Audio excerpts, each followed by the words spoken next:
This is Made to Build by the HIA, the podcast that gets into the real stuff that matters in residential building. The wins, the lessons, the practical tips from people shaping the industry today. We don't expect people to always have plans at the start. So, we're happy to just, call up, have a general chat, just be transparent and open, give them the right advice. If you're trying to sort of, get them to understand, what's expected, yes. If they said, we plan on staying in this house, but, we're taking off the back half of the house, how does that look? And it would be a similar process to say a bathroom. And it's lack of client education. So it's like, what are the clients meant to do? They don't know. The amount of bathrooms, structural work that are undertaken with people that aren't builders. And then what happens is the owner calls this inspector out and he's like, well, where's the permit? Well, what's that? And it's like little questions like that. If you don't know, you don't know. Find out the right way. It's better to do it once and do it properly. Yep. You think, it's just about not people don't care. If someone came up to me, and I've had a few people reach out, lately and, over the years, whatever, ask me, oh, what do you do this? How big's your team and this and that? And I just tell them, what should I do? And I'm like, well, this is what knowing what I know and going back to where you're at, this is what I'd do. Owen, good to see you again. Richard, I don't know if I can say the same anymore. No, but That's harsh. no, getting into today's episode, I'm really, really excited about this guy that we have on today. Yep. He's an absolute gun in the renovation market down in Melbourne, and I think we're going to get some really insightful answers and some really good stories out of him. Yeah. And look, so McDowell Building, I know a little bit about you already, Patrick. But look, I think that one of the things that really strikes me, particularly about renovation and extension work, which is dear to my heart because that's exactly the sort of work that I used to do. I know how difficult it can be because it's often 2 steps forward, 1 step back, and you're messing with people's nests, and it's a very high bar and it's a very emotional build to go through.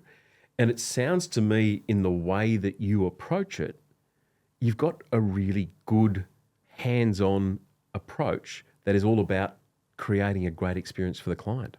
So Over to me. over to you, mate. Welcome aboard. Yeah, Take it away. welcome. No, it's good to meet you guys. It's good to be here today. But on that note, it's just pretty simple, setting expectations, what the reality is for a client. People think, great, I'm going to do a small renovation. And then it's like, but what does that actually look like on site? Are they living in the home? Are they not? Where is this part? If it's a small part, is it in the center of the house, the back of the house? How to get there? There's a lot to, uncover with that. And half the time, probably more than half, most of the time, when I talk to a new client and I sort of start this initial conversation, and it could be something as simple as, say, a bathroom renovation. Simplest thing, one job, one room. It requires every trade. The bathroom's in the center of the house. Where does everyone live? How do they have to go past that every day? How are we going to contain the dust, the floor protection? What's in the hallway? What's there? How do we get it out the way? Giving the clients, full understanding of, if we do floor protection and dust proofing and, all these zips, yes, it costs more, but, at the end of the day, all the dust is contained in these zones. So simple things like that, but it's an added cost. So, you'd start talking about what their expectations are. Yep. And if they expect a clean, free, beautiful house, beautiful work environment, well, we've got to go and talk through it, and it gets added on. Is that one of the biggest challenges with this renovation market? Some clients will approach you and they're thinking one thing in their head. They've seen something on Instagram. They don't know what they're talking about. Then you come in and you might crush their dreams to some extent, saying that, okay, we've got to block off this side of the house for 3 months. They're like, what? Now, it's entirely changed the game. How do you approach that? Well, I think it just depends on where they're at. So if they've gone and gotten plans, so they've gone and done their plans, and whether it's concept or not, I think they would have a greater understanding of that. Generally, most clients do. If they're at the beginning of the stage and, we're sort of just discussing, what's the best way forward, because we don't expect people to always have plans at the start. So, we're happy to just, call up, have a general chat, just be transparent and open, give them the right advice. If you're trying to sort of, get them to understand, what's expected, yes. If they said, we plan on staying in this house, we're taking off the back half of the house. How does that look? And it would be a similar process to say a bathroom. We would say, well, how are you going to get into the house? How are we going to get to the back of the house? Is there access to the side, or is it through the rear access? Is there no access? Like, how are we getting out there? We also look at it from a cost point of view to say, if you are living here, we can only start at a certain time and we finish at a certain time because they've got lives, they've got kids, so it's like if we're starting later and finishing earlier, it's going to cost them more, so it's like, what does that look like if they were to, rent a space for that period of time? Is that fairly common for you, where people say you can only come in at 9 and you have to leave by 2? No, we don't have that. We're pretty clear. So it's 7 o'clock. Yep. And it's like, even today, this morning, we were all of the job at sort of 7:30. Yep. And we walked down the driveway, and I know this couple has a young daughter, and it's 7:59. I'm ready to knock, and then 7 o'clock comes, done. Ding ding. They know, and people appreciate that too, the promptness and everything, but. You're setting up this at the beginning. These are our hours. If people, sure, if someone wants us to start later, which we've had before, but we still tell them, then if we're quoting it, we've got to quote it differently. If you're not giving us access, well, how do you get the job done? Yep. I take it you have some form of employees that work for you full time. Yep. Can you tell us a bit about the structure of your company like that? It's pretty basic at the moment. Always, I wouldn't say it was a big company. We used to have a lot of people prior probably to 2023, but just got rid of it. The work experience kid was better than a lot of them. So how many people do you have on now? Just 4. 4? Is that including yourself? Or? Yes, it is. We've still got a couple of subbies that we use, like ones that we consistently use. But most of the time we're pretty, efficient. How we get around things and how we do things, and going between sites. So in the renovation and extensions market, just talking about those people that work for you, and we will get back to the nature of homeowners and renovations, because that one for me is massive. It's like the elephant in the room. But just managing that, how do you help your team members understand that they're in someone's house? Okay, so it's not like when you're on a new build in a volume or a custom, something where there's no client to be seen anywhere. Inevitably, even if the client's not on site and they've moved out, whatever, the occasional client will try and sneak back in at some point and have a bit of a look when you're not there. Yep, it's happened. So yeah, I've got photos, and I'm like, how did you get up there? I can show you. I'll show you one later. Yeah. So how do you help your team members, because it is very much about helping the client have a positive experience. How do you help your team members adjust to that? Because they fundamentally are all potentially going to be customer service people. It is. Yeah. It is. It's very much customer service, and we'll always go above and beyond for clients.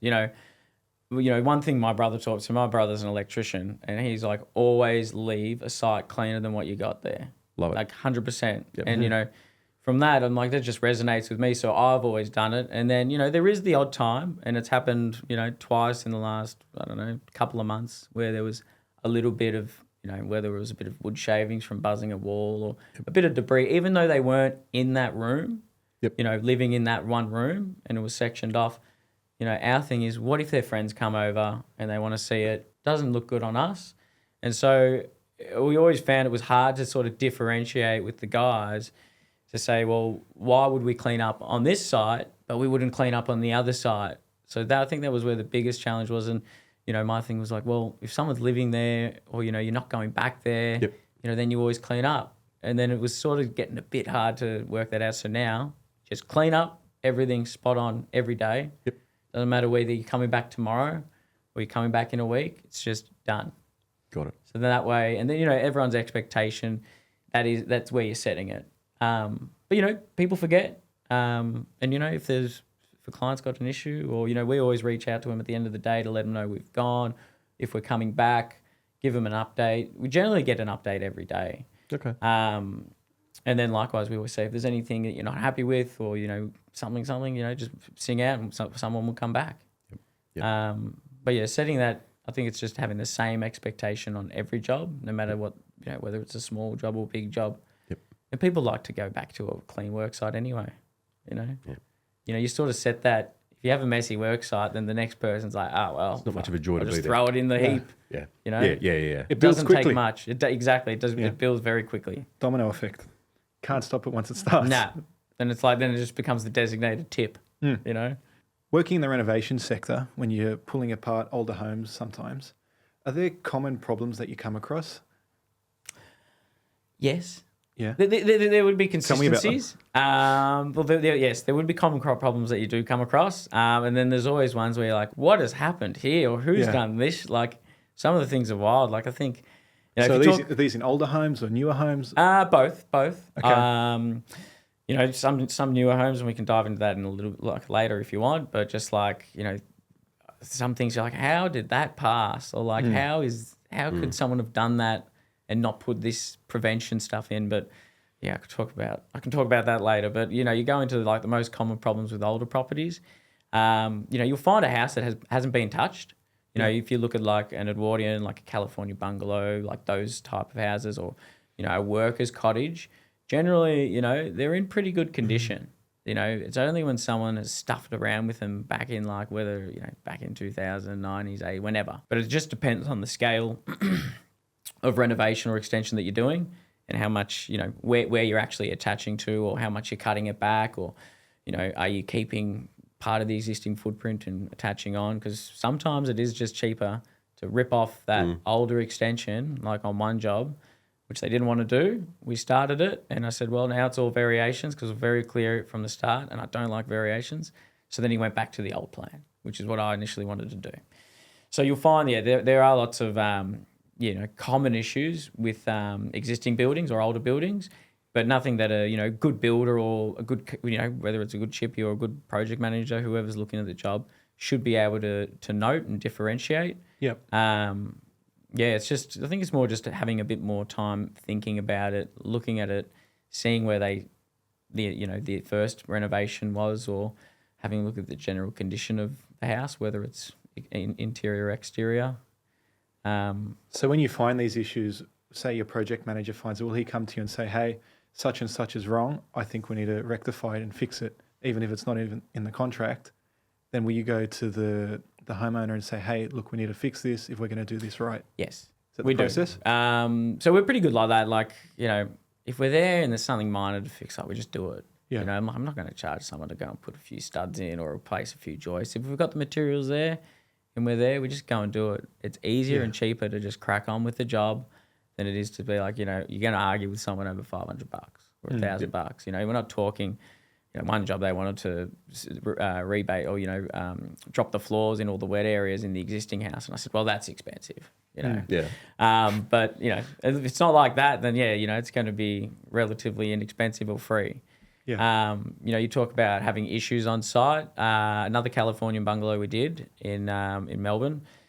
We went to set it out as per the surveyor, and we worked out that the existing home was about, I think it was 140 mil out of square from memory. And so if we were to do the extension on that, we would have gone too close to the boundary. Yep. So for us, 140 mil out with the boundary line. yeah, the new like the existing Wow. house. Yeah, just not bad. I've had worse.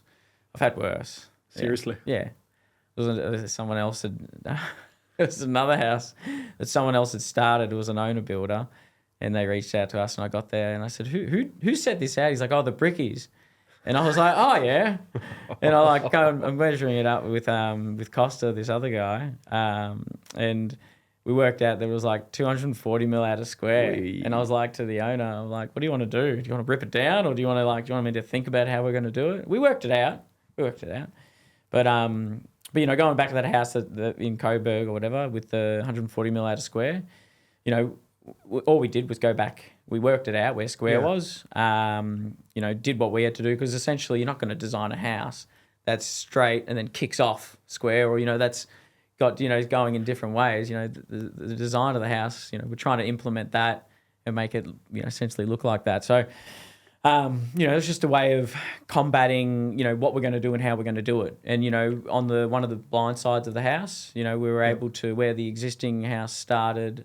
and the new house, where the existing house stopped and the new house started, we were able to just sort of do a, wider weatherboard stop. So we were able to do sort of I don't know, from memory, it might have been like 140 mil or 120 mil weatherboard stop. Mm-hmm. But, make that, but it still you wouldn't even know. The thing is, you wouldn't even know. Like when you're looking down the side of the house, you just see a weatherboard stop, and then on the other side of the house, looking back up, it just looks a little bit wider. But it looks like it's meant to be. Is the renovation builder's brief always that your job is to make crooked things look straight and square? I always tell people. You know what I mean? The last couple of jobs I went to in Fitzroy, yesterday or 2 days ago, he's like, I want to repair this crack, this crack, this crack. I'm like, the brickwork's 160 years old. Yeah.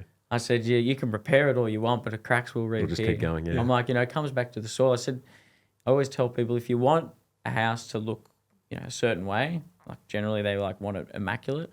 I'm like, go and build a new house. Mm-hmm. I said, if you wanted, you bought this house because you like the character, you like the bones. That's a really good point. I mean, at what point do you, and this is something that I think every builder who's involved in renovations comes across, the whole client management thing, the whole, do they have the budget thing?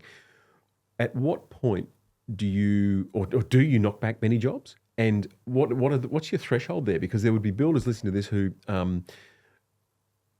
are going through the journey of their development and really being able to understand a benchmark as to when you opt out of the process. So there might be particular characteristics of a client where you say, no, this isn't the right client for us. We're going to disqualify this client from our pipeline. So what are some of the things that you would look at there to work out whether they're the right client for you or not? Yeah, we do that a lot. Yep. It's pretty simple. It's the vibe. It's the vibe. Dennis Denudo, come on down. It's Marbo. It's everything, No, it is the vibe. From that first, phone call, like generally most people get in touch, either referral, they call us, or they shoot an inquiry online, and we generally follow up straight away. Yep. Within an hour or within the day at least. And then you can sort of just tell, like you can listen to someone, I shouldn't be saying this, but a lady the other day, I'm telling her that such and such requires a permit. And, you need to consider this. And she's like, oh, well, no other builder has told me this. And I said, well, look, I'm just telling you the facts. I'm like, outlined in Schedule 3 of the Building Act, blah, blah, blah. Yep. She's like, oh, I don't know what that means. I'm like, that's why I'm trying to, I'm just trying to explain it to her. And she's sort of, having a go at me. And I'm just like, and then she's like, well, sounds like you're not interested in the job. And I'm like, it's not that I'm not interested. I'm not interested. now. I just don't want to break the law. I'm not now. I'm like, Josh, right, like, I don't care if we win or lose a job. Yep. Whatever. Things, we win or lose, whatever, that's fine. But, what I care about is people getting ripped off. Yep. Or people not understanding what's required. Like the amount of people that do, alterations internally of a house that need permits, that need engineering, that need home warranty insurance that they're not getting. And it's lack of client education. So it's like, what are the clients meant to do? They don't know. Yep. And, we work with a building inspector as well.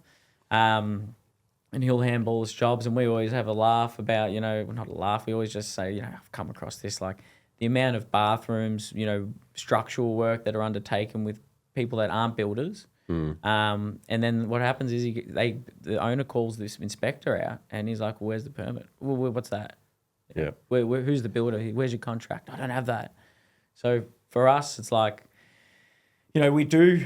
I guess we got a bit off topic with trying to work out what's the right client for us. But we it's the phone call, it's everything. It's every interaction that helps us, And, we say straight up, it's about being transparent. People don't want to disclose their budget, but it's like, I'm just trying to help you. If you say you've got, another guy the other day, 30 grand for a kitchen renovation and a wall removal, and he's given me a brief. He's given me a brief in the questionnaire, and we just called him. We just said it's not possible.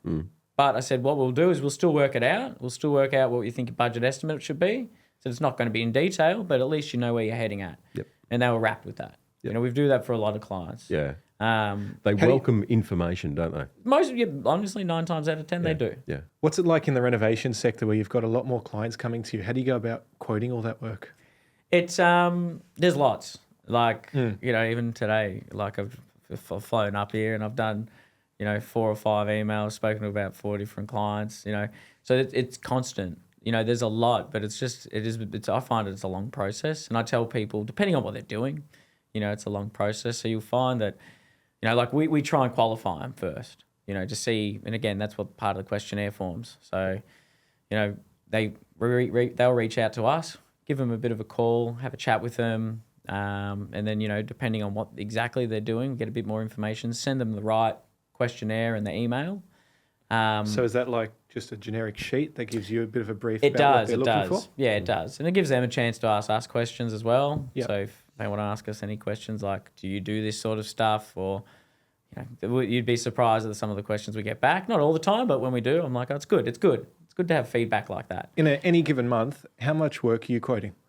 I probably would say it does vary massively, but, you'll just have influxes. Like it'll be, we might get 20 leads in a week and then 5 the next, none the next, and then, 10. It just fluctuates huge. But, they all vary from different jobs. So some of them will be, there's a small amount that are new builds. There's a lot that's alterations, additions. There's a lot of leads that everyone's at the very beginning of the journey. Yep. And, I've always find that's a good place to start, especially if they reach out to a builder, because then it just gives them that chance to give us a brief. We can still give them a very rough idea of costs. And then, we can say, we'll reach out to an architect, a designer, if this is what you want to do and we think it can be done within this budget, then your next step is to reach out and get some concept plans and start that process. So would you initially do all the quoting yourself and go through all the pricing and really nut it out yourself? Pretty much. There's me and another guy will do it. Pretty much. I always just find it a bit hard. I've had estimators before. How did that go? Don't like it. Why not? And I could pull them out. And I just like, I think it was another, obviously they're all job related, but I was just like, this job cannot be worth that much. He's like, oh, that's what it is. And I'm like, you've got X amount for earth moving. I said, it's got to be like 10 times that. And he's like, what do you mean? I'm like, have you even looked at this? Like looked at the job online at all or anything? Yeah. And I was just like, had that experience, did another one, and I was just like, nah. It was so hard. I've always found it hard to get unless you know a good estimator. Yeah. Or, they're tried and tested, but I just do it myself. We had a guy on one of our other episodes where he went through a 2-year period where he was going through estimator after estimator trying to find the right one. And it took him 2 years to find one. Can I have that number? I don't know if I can give it to you. But do you think it would... after the show. Do you think it would help scale your business up if you could find the right one in an ideal scenario? Yeah, definitely. I think, it just depends on about your sales process or your process from, an initial phone call as to, are you charging for your time? Yeah. Yep. You'll see a lot more businesses. There's a lot more, business mentors out there. Won't rat off any names, but there's a lot out there, and it's about builders, getting paid for their time, which I 100% agree with. And Yeah. Can I just ask, what do you charge? Like, what at different stages of engagement do you charge for your time? We do. Yep. So look, every job's different. I just couldn't. What you would charge for a large renovation extension, you couldn't charge for, say, a bathroom or a wall removal. We do have like a consultation fee, but generally, and I tell this to people straight up, I'm like, we'll email you all of our stuff, and it has all of that those fees in it. When it comes to quoting a job, a quote's got to be priced based on the amount of work you're doing. One job that we're looking at to do, I'm like, this is it's internal renovation, super high end. Everything was custom. I couldn't quote it. We still gave an estimate. They had their budget. It wasn't that far off, but some of this stuff you couldn't even there'd only be a couple of people that do this in Victoria. Yep. To do this work. Really? What was it? Oh, it's just like this made terrazzo on the floor that had to be like cut back and polished, and it was all individual slabs of marble that had broken up. Yeah. I was like, I don't know. Not worth your time? I don't know. We'll still do the job. Yeah. Stuff like that. It's like, how do you, if you're trying to quote a job like that, and that's one of the details, it's going to take us time to find the right person to do the job. Yeah. a lot of builders tend to have the perception, and this is in over the years in the research we've done with builders, is that they tend to have the perception that renovations often deliver lower margins. Okay, now I know for a fact that margins for any builder can be anywhere between 13% and 33%. Yeah. Okay, renovations in inner metro areas really should be 25% plus for the margin. Okay, so a lot of builders, when I talk about that with them, they go, "What? That's a lot of money." I'm like, "Yeah, it is a lot of money because renovations are hard work for all the things that you've been talking about." Yeah. So, just addressing that issue that a lot of builders have the perception that the renovation market is really for those who are Starting out. They're cutting their teeth, which I don't think is actually true, because if you've got a good system in place, you actually have the ability to charge a premium for what you do. It is hard, and you go back to margins, and what we make as a margin is different per job, purely for the fact of how many hundreds of thousands, or is it a low cost job? Where you can't make. Is it a maintenance? Like, we'll do everything. Whether it's recladding a house or doing a bathroom or wall removal, doing an extension, doing some modifications to a house, whatever it is. So you can't, on our end, I'm like, we're not going to win the job if we had the same margin for everything. And if we did, great, that would be amazing. I'd love that. It'd make life easier. But I know for the fact, and I know because I'm a chippy by trade, so I know how much you got to pay the guys. I know how much all the overheads are for them. I know how much it actually costs per hour, and I look at what the job should be worth, and then I go and put the margin on it, and I'm like, I've lost the job. I already know that. Yep. So we sort of look at it and say, well, can we fit that in? Is it worth our time? Do we lower our margin for it or not? But you go back to better, bigger jobs, so a renovation, alteration. Yep. I think if you're doing anything, there's always things that you're going to miss. So having a higher margin is going to sort of wear that cost. Yep. But there is a lot that goes into it that you might have missed. Like daily contact with the client. How do you charge for that? Have you allowed for that? Cleanups daily. What's the street like? Is it a small inner city street that you got to, if you've got residue coming off, if you've got access issues, where do the guys park? Is there ticket inspectors? Yeah, knowing your margins and knowing your overheads are two different things. Yep. I don't think I know everything, and I'm always trying to get better and better, whether it's through coaches or mentors and, talking to you guys. Knowing your numbers is really important, and I just want to keep learning more about that. With the margins, there is money to be made in any industry. Yep. It's just about knowing what it actually costs to do the renovation instead of guesswork. Yeah. So, I will just say that's $5,000. Hopefully get the job. It's like, no, break it down. Yep. Let's work out what it's actually going to cost. Because even when I started, I remember the first job, and I was like, yeah, cool. I'll charge myself out at $40 an hour. I'm going to take this long, and then gave them the bill, and I always randomly reminisce. I'm like, yeah, that person got a good deal. They got a ripper deal. Yeah, yeah. And then they come back to you, 5-10 years later, and they're like, whoa, this has changed huge. But it's just things not knowing. So it's really important that you got to understand everything. I didn't charge for heaps of stuff. So what? Just on that, I mean, when you're in that situation whereby you don't know what you don't know, what is it that builders can do to inform themselves, to learn more?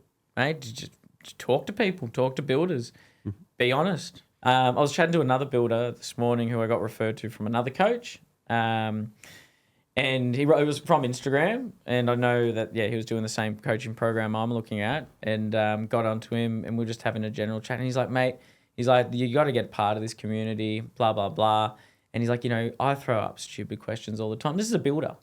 He's like, what how many fixings for this type of cladding, And it's like little questions like that. If you don't know, you don't know. Find out the right way. It's better to do it once and do it properly. Yep. You think, it's just about not people don't care. If someone came up to me, and I've had a few people reach out, lately and, over the years, whatever, ask me, oh, what do you do this? How big's your team and this and that? And I just tell them, You know, Yep. what should I do? And I'm like, well, this is knowing what I know and going back to where you're at, this is what I'd do. Yep. You know, you'll find that the grass, like what you see on Instagram, on Facebook and whatever else, what you'll find is the grass might not be that green. The amount of companies that flaunt it, that are all in liquidation now, it's like, you wouldn't have thought, sure enough. And then it's like, resonates back to me. I'm like, maybe I'm actually not that bad. You know, I'm doing all right. Adding on to that, have you ever tackled something that you thought you knew more about and you didn't, and you had to wear that on the chin and use that as a learning curve? I can't think of anything off the top of my head, but I'd probably say yes. Like, I do like to forward think as much as possible. Look, I'm only human. What about in like the early stages when you're starting it? Oh, yeah. Yeah, there was one job. It was a separate dwelling at the back, like a studio and garage. Yep. Over an easement, which was legal. We were able to do it. I had all the permits there. Great client, awesome. And I'll tell you what, I wish I'd have read the concreter's quote a bit more, and wish I'd have got a bit more information about the brickies and the bricklayers, and I think, you know, Why is that? Oh, it's just like, you know, there was I'd missed the bricks. So it was like, you forgot the bricks in the quote. you know, It's 10%. So but you accounted for labour, but it's written in the quote to supply and install, and then I've just missed it, you know. Yep. So things like that.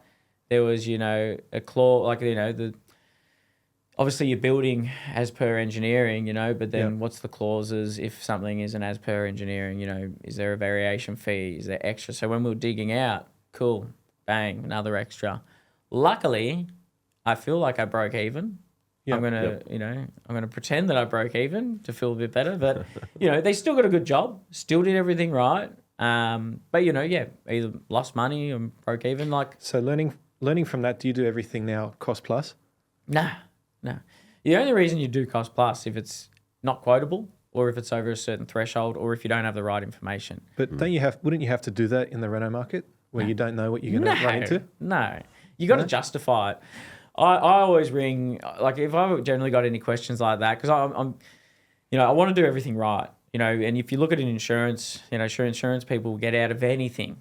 So if you've done the wrong contract, and, you know, if it's not deemed to be a cost plus contract, and say your insurance broker says, well, you know, blah, blah, blah, they might not pay out. Yeah. So, you know, I honestly ring up the HIA contract team a lot. Yeah, like we've done a cost plus job before. You know, I think it was, I don't know, 1.3 or whatever mil.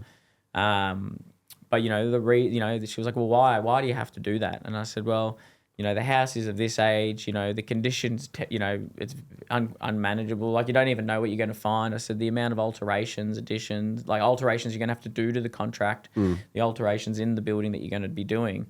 I said, I'm like, it's really hard to sort of put a definitive price to. Yeah. You know, that's one job that was more structural than cosmetic. And then you look at another job that's cosmetic, you know, like that terrazzo sort of handmade, I don't even know what you want to call it, stuff, because we've never done it.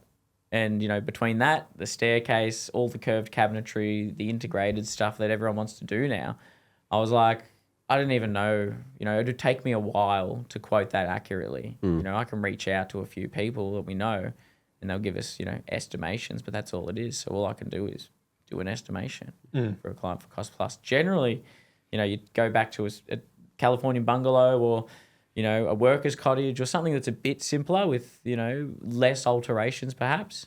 If it's timber frame, the alterations are easy. Depending on the extent of the alterations, it can be easy. But, you know, you can go through, if you've done it, you can go through it. And, you know, if there needs to be a contingency for X, Y, Z, I can't see why you can't do a fixed price contract. You know, we prefer them, clients prefer them, but seems more than lately a few people have reached out for cost plus.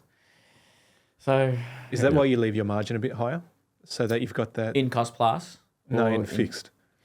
Just so you've got that safety barrier. Really? I wouldn't say it's a little bit high. Like, again, we sort of value engineer the margin to meet the requirement of the overall cost. Sounds like a bit of a politician answer.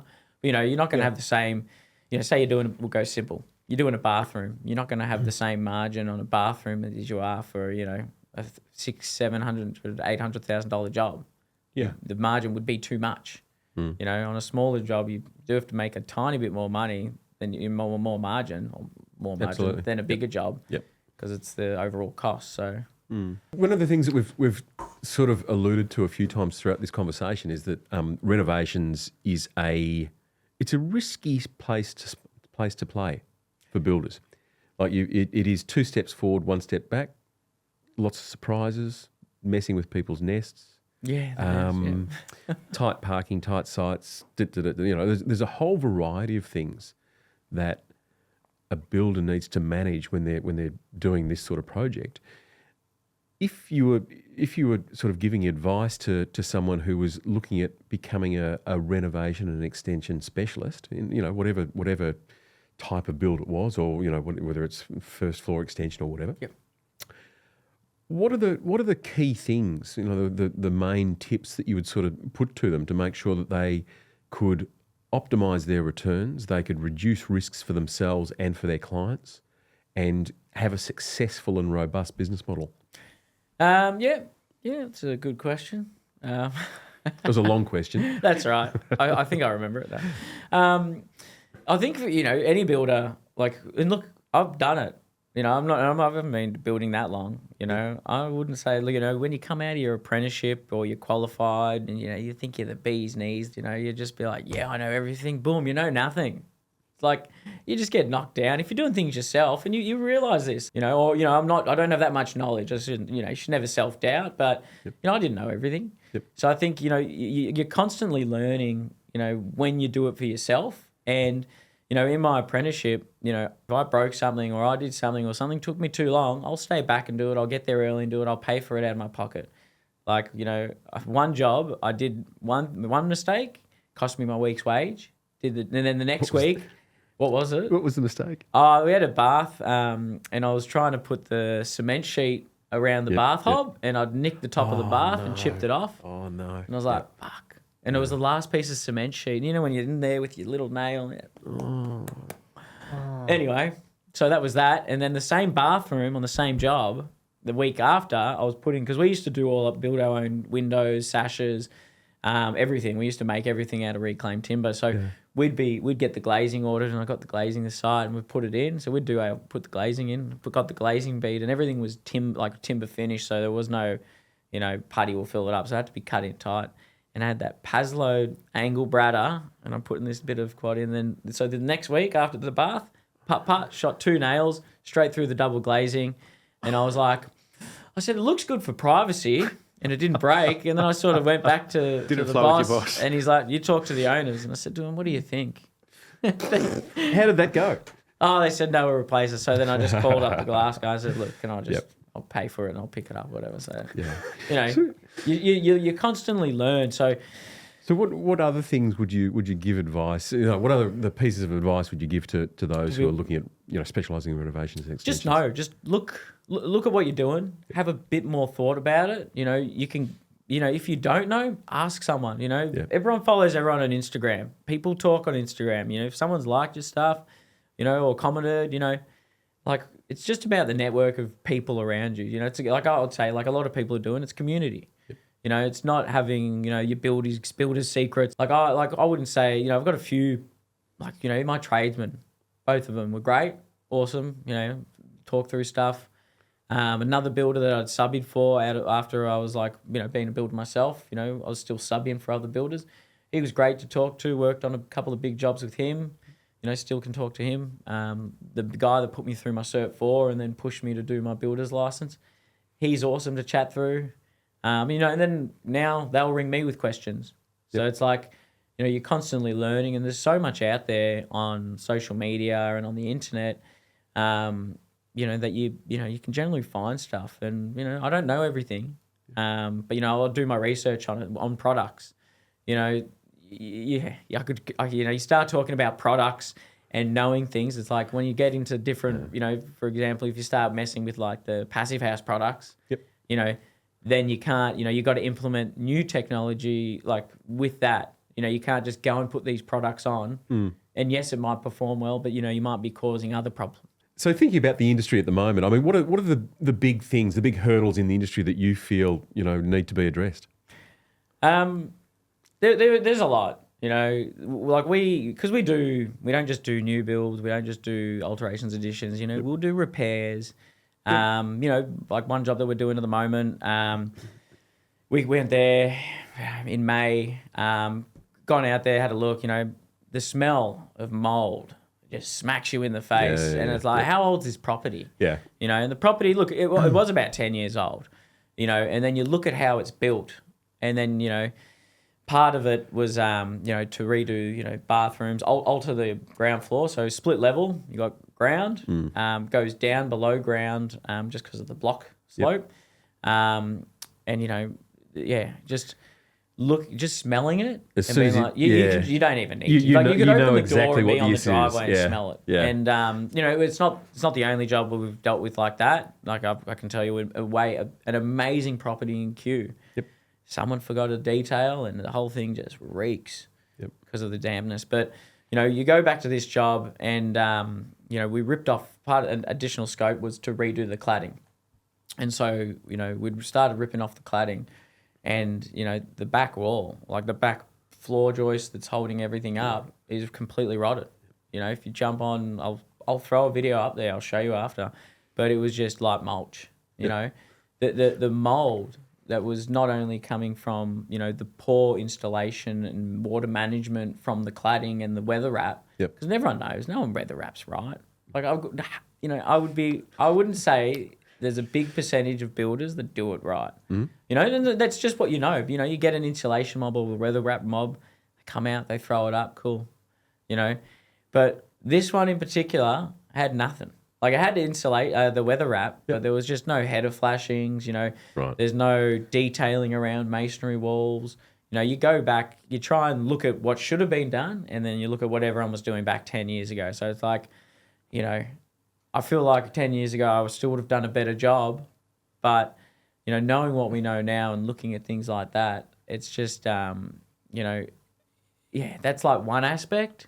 And then we look at below this. So this part of the house is below the ground, you know, on a sloping block. So half of it's below the ground, half of it's not. You know, it had 30 mil of subfloor ventilation, you know, and it's in between three walls that are solid. So Besser block walls, you know, three Besser block walls and one thing, it's covered by a deck. You know. How could you best describe, though, from your point, what is the biggest thing missing? Well, I think it's just, you know, surveyors, you know, coming to do your checks on the job, you know. So that come down to people hiring private certifiers, or maybe it is. Maybe it's more inspections. You know, maybe it's getting surveyors to do more inspections. You know, you got 3 or 4 inspections. You know, it's not enough. You know, there's so many missing things. You know, like I used to do building inspections for another company, and we used to look at a particular volume built house, and we'd go in there after rough in, and the amount of times about cool, you just cut out 70 mil of the top plate. Yeah. You know, or cool, that truss has been, you know, cut out and redone, or the stuff you'd see had been signed off. These jobs have been signed off, but if no one's coming in pre-plaster, you know, it's anyone's show. So they come in at frame stage, you know, sign it off, looks great, and then, you know, you get your plumbers, electricians, chippies, whoever's coming to do stuff. You know, knock out walls, cut out bracing for a niche, whatever you're doing. You know, if someone came pre-plaster and saw the insulation in, you know, saw that it was done right, saw that whether the building was wrapped well, you know, these are the quality checks. And I think that's why people are getting more inclined to getting building inspectors in. You know, and the building inspector should be there to work with the builder, not against them as well. So I think, you know, going back to what the industry needs, I would say more inspections would be good. You know, you talk about having, you know, better, you know, more affordable housing. Well, it won't help that, because then people are having to build to these higher standards. So it's like, it's a double-edged sword where you say, you know, we want affordable housing, but, you know, you're implementing all this other stuff, or, you know, it should be implemented anyway. They should be doing it, but they're not. They say you're doing a 10 or 20 site and you're saving a couple of grand on each site. You know, it's 20 grand that they don't have to spend that's in their pocket. So, you know, you might, and don't get me wrong, there's great builders out there. There's not so great builders. But, you know, it's just, if you're trying to keep people accountable, then you need to do these checks. You need to have, whether it's a quality control from the surveyor, maybe it doesn't have to be a structural inspection. You know, maybe they can make it cheaper and a more affordable by having someone else that does quality control. And at least that way it's all in with the building surveyor and not a private person. Okay, so we've got a game that we play called Yep. Under the Hammer, and we're going to put you under the hammer. Great. All right. In front of you, there are 4 hammers. I'm going to ask you to pick up one and read the question and then answer it. Any hammer? Any hints? Just Choose be, wisely. choose wisely. Just,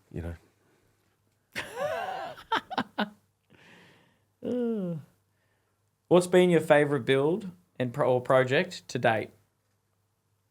That was easy. What are you talking? Do I get to keep this? This is if you want, No, you you don't. can take it away. Yeah. Yeah. Craft right. Fantastic. Yeah, well, look, I would say I'm pretty fortunate to have actually got this job. Yeah, it was this pub in Carlton. Built in 1870 something. Originally, it was one of the first. I think it was one of the very early pubs. There was a pub Yeah, on every yeah. corner. There still is. They're just not a pub. Yep. So what was the nature of the work? What was the scope, and what was their brief to you? So it was a double-story pub. Yep.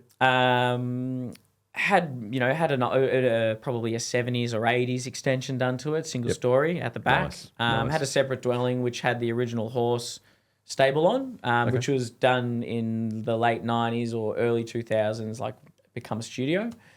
Is this all heritage listed? Yes, yeah. So heritage listed, literally just in just off Rathdown Street in Carlton. Okay. So inner city, and their brief was like, what do we do? And I was like, well, what do you want to do? And so sort of put them in touch with a couple of designers and all that, and they went with one, and then we sort of working with them to do it. Their scope was to essentially they were making it for them. All their kids have moved out, making it for them. They both just wanted a nice, space and they wanted it to look like it originally did. Yeah. Okay. So that's great. They had their own flair as well with internal fixtures, fittings, and tiles and colours and all that stuff. We aim to have kept. They just wanted to reuse and keep as much as possible. And through the process, and again, I learned so much on this job. It was knocking out both of the hallway walls, which went to each room, but both downstairs and upstairs, and knocking out the back of the house. Yeah. So that's a lot of structure to remove. It is. Yeah. You're removing 160-year-old brick, single skin internal walls to both double story, and then knocking out a double skin ground floor wall for the new extension. So there was a massive amount of alterations to go in place, and we've got the engineer had written a demolition plan.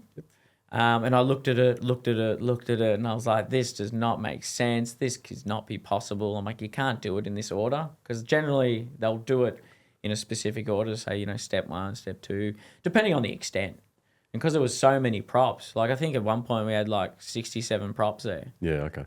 So it was a massive amount. Yep. And so I just wasn't happy with it, with the engineer. Great engineer, but reached out to another old timer. He's always been retiring for like 10 years. So reached out to him. He came out and he was like, yeah, you know what? It's not bad. Yep, I think that it's right. And I was like, nah. Still wasn't satisfied. I'd built it in my head. I'd like talked it out with someone else. I'm like, nah, it just doesn't feel right. Okay. Got another builder. Again, reached out to another builder. Mm-hmm. It was actually from the steel guy. The steel guy had someone and he's like, call this guy. And he put me onto this other engineer. Came out. He was there for half an hour. And he said, mate, instead of going from step 1 to 20, go from 20 to 1. And I looked at it, flipped it, made perfect sense. Simple as that. Yep. I looked at it too long to come up with any so fresh ideas. eyes. So, that was, again, learned so much. And the thing is, if you're not learning, you must be amazing. You must be the bee's knees. But if you're not learning, you're doing something wrong. I'm always learning on every job, whether it's a little detail, whether it's, Yep. So I think doing that job, just taught me so much. The client was amazing. Wanted to do everything amazingly on that project. Yep. And their input and my input and the trades input was just awesome. So No, that's good. yeah. Mate, that's absolutely awesome. I think that talking through your experience to date and the way that you feel about your work, it's obvious to me, and I figure you too, mate. You really love what you do. Yeah. I do. 100%. I You really do. I think I care. Yeah. That's the thing. I just want people to be, you want them to be happy. You want them to have a good experience. Yeah. And, with a lot of things that have been going on, people are just a bit reluctant and a bit reserved to choose a builder or to start a process or who to choose, because again, it's people just look at what they see, you can go on face value, but it's like, the bottom line, like who's doing the job? Yeah, what's the experience? Yeah, what's the experience going to be like? Yep. So No, that's good. Now, if people listening to this want to reach out to you, what's the best way to get in touch with you? So via website, Facebook, what's the way to do that? I'd probably say on Instagram. Instagram's probably the easiest. Okay. Shoot us a DM on that. Okay, so what's the Instagram address I that don't they know. need to look at? I think it just type in McDowell Building at McDowell Building, I believe, Okay, all right. or just look us up, McDowell Building and Construction. It should come up. Beautiful. And is your website mcdowellbuilding.com? Yes, Awesome. correct. All right, so that'll be great. So people can reach out to you Give us there. a shout. Always happy to chat. And like I say, I don't know everything, so I'm always happy to if you can teach me something. Yep. No, Yeah. that's That's It's been great. That's It's been great. really awesome to speak with you, mate. Thank you for coming on likewise. I today. didn't get enough time with you boys, but maybe on the next one. Maybe have a beer or Absolutely. two. Folks, thanks for tuning in for this episode of Made to Build. It's been great to spend the time, getting the inside drum on the renovations side of things. That's great. So tune back in a couple of weeks' time when we're back with the next episode. Thanks and bye for now.